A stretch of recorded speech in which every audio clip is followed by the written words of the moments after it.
Cauliflower TV.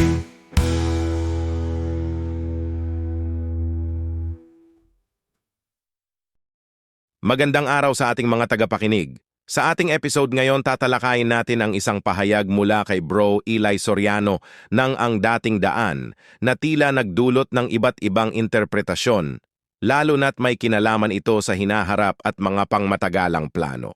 Narito ang isang bahagi ng kanyang sinabi. Yung iba ang pangarap magtatayo pa sila ng isang project na matatapos sa 2010. Sa 2010, doon daw matatapos. Malaking project. Sabi ko, kayo na lang, hindi na ako sasali riyan. Hindi naman ako naniniwalang aabot pa tayo nung ganong katagal na matagal. Ang tanong ngayon, hula ba ito ni Bro Eli ng katapusan ng mundo bago pa sumapit ang taong 2010? Ano nga ba ang ating mapupulot mula sa kanyang mga sinabi? Batay sa pahayag, tila hindi naman siya direktang naghuhula ng eksaktong petsa ng katapusan ng mundo. Sa halip, ipinapahayag niya ang kanyang pag-aalinlangan sa pangmatagalang plano o proyekto na magtatapos pa sa 2010.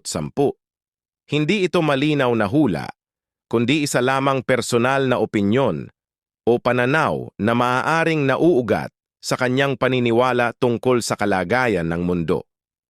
Maaari nating isiping, may kasamang damdamin ng kawalan ng katiyakan sa hinaharap ang kanyang sinasabi, ngunit walang malinaw na prediksyon tungkol sa katapusan ng panahon.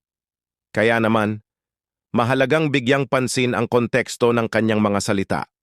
Hindi lahat ng sinasabi tungkol sa hinaharap ay nangangahulugang may kinalaman na agad sa katapusan ng mundo. Para sa ilan, ang mga ganitong pahayag ay maaaring maging babala o paalala na ang buhay sa mundo ay hindi sigurado at maiksi.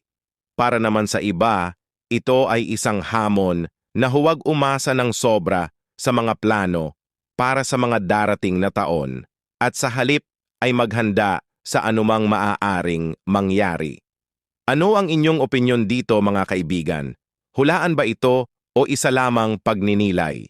I-comment nyo lang ang inyong mga saloobin at pag-usapan natin ito.